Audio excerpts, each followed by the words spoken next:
친일 논란으로 해임된 전 독립기념관장에게 급여가 지급되면서 전 현직 관장에게 동시에 급여가 지급되는 이른바 이중급여 논란이 불거졌습니다. 박수현 충남도지사의 구본영 전 천안시장 정무부지사 내정을 둘러싸고 민주당 내부와 시민사회가 잇따라 반발하며 논란이 확산되고 있습니다. 정근수 충남도 의원이 천안 흥타령 축제는 역사성과 정체성을 살릴 수 있도록 천안 삼거리공원에서 다시 열려야 한다고 제안했습니다. 아산시는 삼성 디스플레이의 대규모 투자 계획에 발맞춰 모종 샛들지구와 풍기역지구 채비지 매각을 본격 추진합니다. 천안시가 7년 가까이 과징금 납부를 미뤄온 고액 체납자를 끈질기게 추적해 체납액 5억 5천만 원을 징수했습니다. 잠시 후에 뵙겠습니다.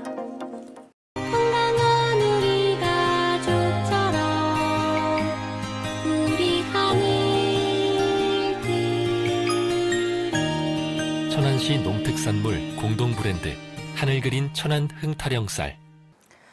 안녕하십니까. 아나운서 신소영입니다. 7월 13일 천안TV 주간 뉴스 시작하겠습니다. 첫 소식입니다. 친일 논란 끝에 해임된 김형석 전 독립기념관장에게 법원 결정에 따라 급여가 지급되면서 논란이 커지고 있습니다. 이미 신임 관장이 직무를 수행하고 있는 상황에서 전 현직 관장에게 급여가 동시에 지급되는 이례적인 상황이 벌어졌습니다. 이현자 기자가 보도합니다. 친일 논란으로 올해 초 해임된 김형석 전 독립기념관장이 법원 결정에 따라 급여를 지급받고 있습니다. 김 전 관장은 해임 처분에 불복해 집행정지 가처분을 신청했고 1심은 기각했지만 2심 재판부는 급여 지급 부분을 일부 인용했습니다. 재판부는 김 전 관장이 복귀할 경우 기관 운영에 혼선이 우려된다며 직무 복귀는 인정하지 않았지만 임기가 보장된 기관장으로서 급여를 받을 권리는 보호해야 한다고 판단했습니다. 이에 따라 독립기념관은 국가보훈부 통지에 따라 김 전 관장에게 5월과 6월 급여를 지급했습니다. 김 전 관장의 연봉은 약 1억 3,200만 원으로 두 달치 급여는 약 2천만 원 수준으로 추산됩니다. 문제는 이미 김희곤 신임 관장이 취임해 독립기념관을 이끌고 있다는 점입니다. 결국 현직 관장과 해임된 전직 관장에게 급여가 동시에 지급되는 구조가 만들어졌습니다. 독립기념관은 법원 결정에 따라 급여를 지급하고 있으며 본안소송 1심 판결 이후 30일 또는 김 전 관장의 임기 만료 시점까지 지급이 이어질 수 있다고 설명했습니다. 그러면 이제 본안소송 1심 끝나고 30일 또는 김형석 관장이 내년 8월 7일까지 걸려요. 내년 8월 7일. 일종의 빨리 도래하는 기준으로 해서 주라고 돼서 실질적으로 아마 임기까지 다 돈을 다 받을 것 같은데 거기다 성과까지 받을 것 같아요. 이번 사례를 두고 직무는 수행하지 않는데 급여는 지급되는 제도적 허점이 드러났다는 지적과 함께 공공기관장 해임 절차를 보완해야 한다는 목소리도 나오고 있습니다. 천안TV 이현자입니다. 제10대 천안시 의회가 공식 출범했습니다. 엄소영 의장은 시민이 체감하는 변화를 만드는 일하는 의회를 강조하며 의정 운영의 투명성과 소통을 강화하겠다는 청사진을 제시했습니다. 보도에 조인옥 기자입니다.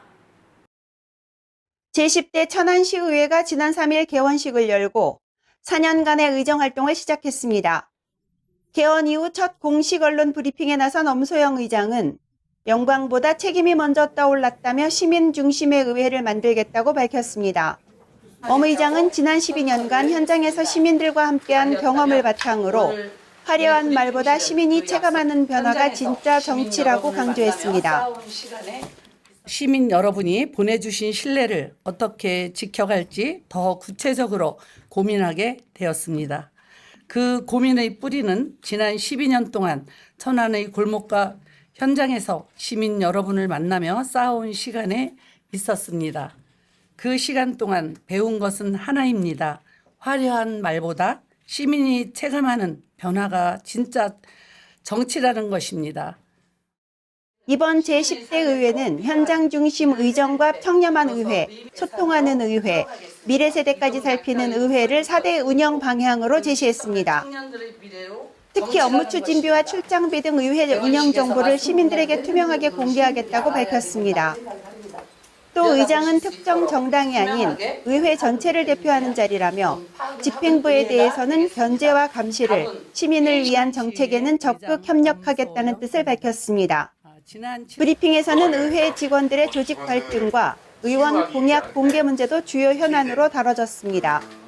엄 의장은 직원들과의 소통을 확대하고 상담 창구 운영도 검토하겠다고 밝혔으며 의원 공약 역시 시민들이 확인할 수 있도록 홈페이지 공개 방안을 추진하겠다고 설명했습니다.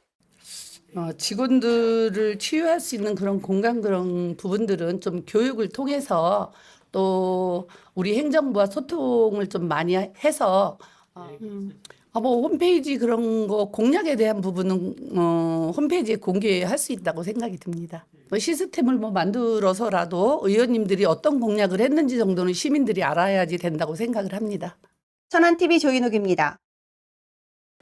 박수현 충남도지사가 민선국이 초대 정무부지사로 구본영 전 천안시장을 내정했습니다. 하지만 시민사회가 인사철회를 촉구한 데 이어 민주당 내부에서도 당혹스럽다는 반응이 나오면서 논란이 확산되고 있습니다. 보도에 김승배 기자입니다. 박수현 충남도지사는 민선국이 첫 정무부지사에 구본영 전 천안시장을 내정했습니다. 박 지사는 구 내정자가 국무총리실과 천안시장을 지낸 행정 경험을 바탕으로 충남의 주요 현안을 중앙정부와 연결하는 역할을 맡게 될 것이라고 설명했습니다. 하지만 인선 발표 직후부터 논란이 이어졌습니다. 충남 시민사회단체들은 성명을 내두고 정치자금법 위반으로 시장직을 상실했던 인사를 정무부지사에 내정한 것은 공직윤리와 도민 신뢰를 훼손하는 결정이라며 즉각 철회를 촉구했습니다. 박수현 지사는 논란을 인정하면서도 임명을 번복할 단계는 아니라며 선을 그었습니다. 또 과거가 아닌 미래의 구분형을 보고 함께 일하겠다고 밝혔습니다. 이해가 되시지 않는 부분들에 대해서도 얼마든지 공감하니까. 그러나 민주당 내부에서도 우려의 목소리가 나오고 있습니다. 민주당 소속 도의원들은 예상하지 못한 인사라는 반응을 보였고, 지역 정가에서도 정무부지사는 도정과 정치권, 시민사회를 연결하는 자리인 만큼 부담스럽게 보는 시각이 적지 않다고 전했습니다. 또 항의 문자 건수만으로 여론을 판단하는 것은 적절하지 않다는 지적도 제기됐습니다. 지역 정가에서는 이번 논란이 단순한 인사 문제를 넘어 박수현 도정의 공직윤리와 소통 방식을 가늠하는 첫 시험대가 될 것으로 보고 있습니다. 천안TV 김승배입니다.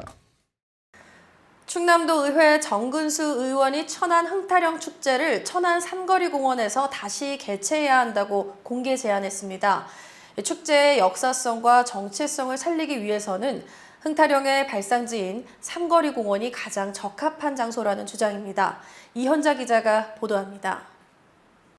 충남도의회 건설소방위원회 부위원장인 정근수 의원이 천안 흥타령 축제의 천안 삼거리 공원 개최 필요성을 공식 제기했습니다. 현직 지방의원이 흥타령 축제 개최 장소와 관련해 공개 입장을 밝힌 것은 이번이 처음입니다. 정 의원은 천안 흥타령 축제는 대한민국을 대표하는 지역 축제인 만큼 역사성과 정체성이 살아있는 공간에서 열려야 한다고 강조했습니다. 정 의원은 천안 삼거리가 영남길과 호남길, 한양길이 만나는 역사적 요충지이자 흥타령의 뿌리가 되는 공간이라고 설명했습니다. 천안 삼거리는 예로부터 영남길과 호남길 그리고 한양길이 만나는 교통의 요충지였습니다. 흥타령이라는 이름 또한 천안 삼거리와 뗄래야 뗄 수 없는 역사와 문화에서 비롯되었습니다. 또 흥타령 축제는 공연이나 행사를 넘어 천안의 역사와 문화를 담아내는 축제인 만큼 삼거리 공원이 가장 적합한 개최 장소라고 주장했습니다. 천안 흥타령 축제는 그동안 삼거리 공원 재정비 공사로 종합운동장 오륜문 광장에서 열려왔습니다. 축제의 성공과 시민 공감대 확대를 위해 천안 흥타령 축제의 개최 장소를 둘러싼 논의가 앞으로 어떤 방향으로 이어질지 관심이 모아지고 있습니다. 천안TV 이현자입니다. 삼성 디스플레이의 67조 원 규모 투자 계획에 맞춰 아산시가 도시개발 사업에 속도를 내고 있습니다. 첨단 산업 배후 주거 수요에 선제적으로 대응하기 위해 모종 샛들지구와 풍기역지구 채비지 매각을 본격 추진합니다. 김승배 기자가 보도합니다. 아산시가 삼성 디스플레이의 대규모 투자 계획을 계기로 도시개발사업 채비지 매각에 본격 나섰습니다. 삼성 디스플레이는 최근 열린 충청권 첨단산업 발전 비전 국민보고회에서 아산에 67조 원을 투자해 미래 디스플레이 클러스터를 조성하겠다는 계획을 발표했습니다. 아산시는 첨단산업 종사자 증가에 대비해 모종 샛들지구와 풍기지역구 개발을 서두르고 있습니다. 모종 샛들지구는 오는 2027년 준공을 목표로 하고 있으며 풍기지역구는 내년 착공을 앞두고 있습니다. 이번 매각 대상은 모종 샛들지구 채비지 58필지와 풍기지역구 임대주택용지 1개 블록입니다. 두 지구는 신설 예정인 풍기역과 아산 현충사 IC 등 광역 교통망을 갖춘 역세권으로 첨단 산업단지와 가까운 직주 근접 주거단지로 조성될 전망입니다. 아산시는 성공적인 채비지 매각과 도시 개발을 통해 첨단 산업과 주거가 조화를 이루는 50만 자족도시 기반을 마련한다는 계획입니다. 천안TV 김승배입니다. 납부 능력이 없다며 7년 가까이 과징금을 내지 않던 고액 체납자가 천안시의 끈질긴 추적 끝에 체납액 일부를 납부했습니다. 천안시는 앞으로도 고액 상습 체납자에 대한 현장 중심 징수를 더욱 강화할 방침입니다. 보도에 조인옥 기자입니다. 천안시가 수년간 과징금 납부를 미뤄온 고액 체납자로부터 5억 5천만 원을 징수했습니다. 체납자 A씨는 지난 2019년 부동산 실명법 위반으로 모두 24억 7천여만 원의 과징금을 부과받았습니다. 하지만 13억 여원만 납부한 뒤 나머지 10억 8천여만 원은 납부 능력이 없다며 7년 가까이 체납해왔습니다. 천안시는 조사 결과 A씨가 개발 유력지에 상당한 규모의 부동산을 보유한 자산가라는 사실을 확인하고 특별관리 대상자로 지정했습니다. 이후 62차례에 걸친 납부 안내와 전화동료, 카카오톡 고지, 추가재산 압류 등 강도 높은 징수 활동을 이어갔습니다. 특히 최근 토지 보상금을 받은 사실을 확인한 뒤 체납액 납부를 적극 유도해 5억 5천만 원을 징수하는 성과를 거뒀습니다. 이번에 고액 체납자 세수입 체납액 5억 5천만 원을 국세 체납액보다 우선해서 성공적으로 징수하게 된 요인은 일단 체납 처분은 강력하고 냉정하게 하지만 납세자와의 소통과 독려는 따뜻하게 하는 맹훈 전략의 결과라고 생각합니다. 소액 체납자의 징수 독려와 함께 그늘지고 소외된 곳을 함께 살피는 36.5도의 따뜻한 체온 행정을 펼칠 예정입니다. 천안시는 앞으로도 재산 변동과 보상금 수령 여부 등을 지속적으로 확인해 납부 능력이 있음에도 체납하는 고액 상습 체납자에 대해서는 강력한 징수 활동을 이어갈 계획입니다. 천안TV 조인욱입니다. 충남교육청이 아산 지역의 오랜 수건 사업인 가칭 은봉고등학교 신설을 위해 부서 간 협업 체계를 본격 가동했습니다.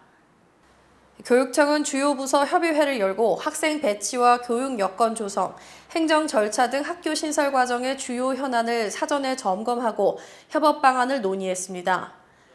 특히 오는 2030년 3월 개교를 목표로 추진 상황을 정기적으로 공유하고 학교 설립 과정에서 발생할 수 있는 문제에 신속히 대응하기로 했습니다. 이병도 교육감은 은봉고 신설은 지역 주민들의 오랜 수건 사업이라며 차질 없는 개교를 위해 교육청의 모든 역량을 집중하겠다고 밝혔습니다.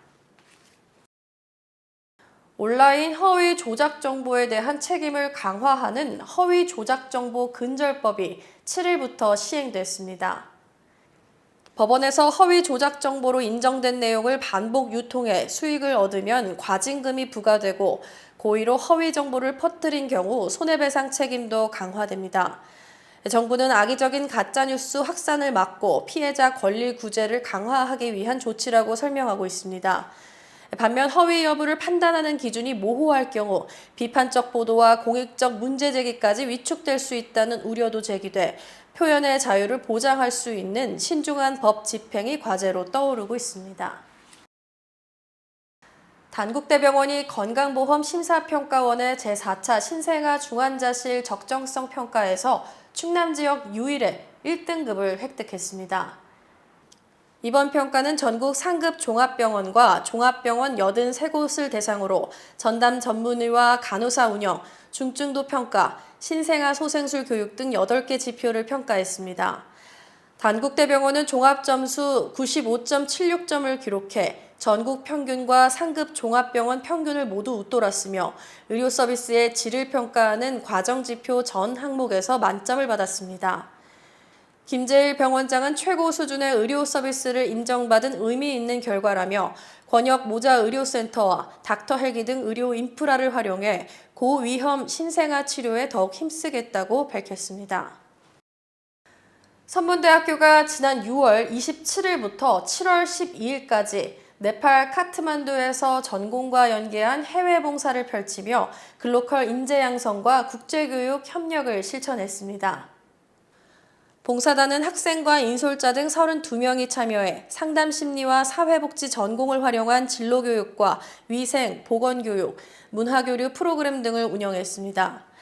이번 프로그램은 카트만두 대학교와의 협력을 바탕으로 마련됐으며 올해는 문제중심 학습 방식을 도입해 학생들이 현지 교육과 보건 문제 해결에도 직접 참여하고 있습니다. 조은희 해외 봉사단장은 네팔 청소년들에게 실질적인 도움을 줄 수 있어 뜻깊다며 함께 배우고 성장하는 국제교육 협력의 모범 사례가 되길 기대한다고 말했습니다.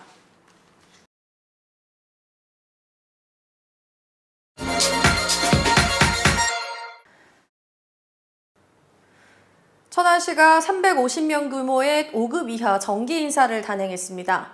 단순한 정기 인사라기보다 민선국이 출범 이후 시정 운영 체계를 새롭게 맞추는 첫 조직 개편입니다. 인사는 단순히 자리를 옮기는 행정 절차가 아닙니다. 누구를 어떤 자리에 배치했는지는 시장이 앞으로 무엇을 우선하고 어떤 시정을 펼칠 것인지를 보여주는 가장 분명한 메시지입니다. 이번 인사에서는 세정과와 허가과, 행정지원과, 자치분권과를 비롯해 문화예술과와 관광과, 건설도로과와 하천과 등 시정 핵심 부서가 대폭 재배치됐습니다. 행정의 연소성을 유지하면서도 민선국이 정책을 본격적으로 추진하겠다는 의지가 담긴 인사로 읽힙니다. 직무대리 12명을 현장 부서에 배치한 것도 눈여겨볼 대목입니다. 승진과 보직 순환이라는 조직 운영뿐 아니라 시민과 가장 가까운 현장의 행정 공백을 최소화하려는 의도로 해석됩니다. 하지만 인사의 평가는 발표 당일 끝나지 않습니다. 장기수 시장은 공정한 인사와 적극 행정, 현장 중심 행정을 약속했습니다. 이제 중요한 것은 명단이 아니라 결과입니다. 부서 간 칸막이를 허물고 행정의 속도를 높이며 시민의 불편을 얼마나 빠르게 해결하느냐가 이번 인사의 진짜 성적표가 될 것입니다. 인사는 시작일 뿐입니다. 시민이 체감하는 변화가 있을 때 비로소 좋은 인사였다는 평가를 받을 수 있습니다. 지금까지 앵커의 시선이었습니다. 뉴스를 마칩니다. 시청해주신 여러분 고맙습니다.